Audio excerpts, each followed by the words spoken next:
आजमगढ़ से राजनीतिक और विकास से जुड़ी एक बड़ी खबर सामने आई है। मुख्यमंत्री योगी आदित्यनाथ ने गोरखपुर लिंक एक्सप्रेसवे का लोकार्पण करते हुए आजमगढ़ को आतंक का नहीं, साहस का गढ़ बताया। उन्होंने कहा कि यदि 1857 की क्रांति के समय पूर्वांचल में ऐसी सड़क कनेक्टिविटी होती तो भारत बहुत पहले आजाद हो गया होता।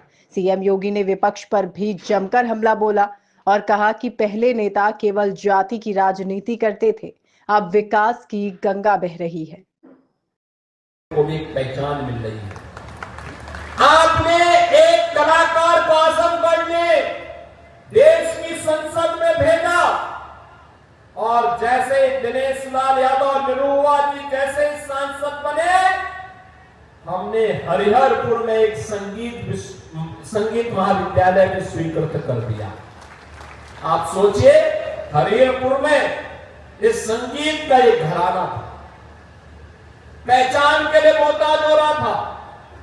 गायन, वादन, नृत्य सभी विधाएं यहां एक साथ पैदा होती थी, लेकिन जिन्होंने आतंक का गढ़ आजमगढ़ को बनाया था, वे लोग इन्हें ढूंढ नहीं पाए।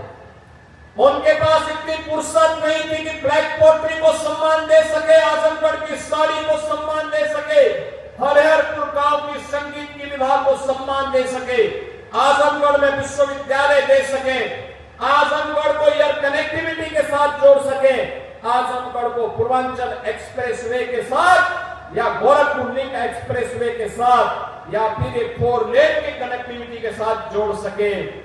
जब फुर्सत होगी तब तो कोई जोड़ेगा, उनके पास तो फुर्सत ही नहीं थी।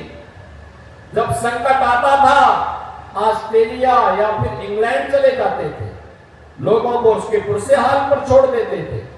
लेकिन आज ये डबल इंजन की सरकार की, भारतीय जनता पार्टी की सरकार ने इन सभी प्रकार की सुविधाओं से आपको आच्छादित किया है और आज इसीलिए इस एक्सप्रेस वे के उद्घाटन कार्यक्रम के साथ जुड़ने के लिए मैं स्वयं आपके पास यहां आया हूं, स्वयं आया हूं एक बार फिर से करने के लिए। बहनों और भाइयों, पहचान को कभी समाप्त नहीं करना चाहिए।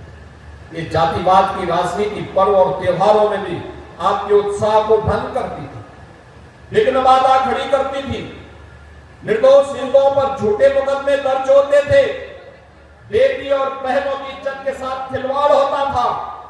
आपको याद होगा 2007-8 में सिवनी नेशनल कॉलेज में अजीत राय नाम के एक लड़के की हत्या मात्र इसलिए कर दी थी क्योंकि उसने रिपब्लिक डे पर उसने वंदे मातरम गाने की वकालत की थी।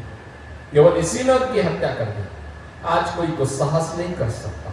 आज आप वंदे मातरम बड़े शान से गाइए, राष्ट्र की आन बान शान के प्रतीक तिरंगा यात्रा भी आपने ऑपरेशन सिंदूर के समर्थन में निकाली, लोक माता अहिल्याबाई होलकर को सम्मान दिया।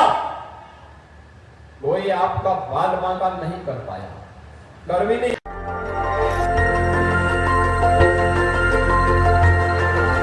देखते रहिए डीवी भारती समाचार, नजर हर खबर पर।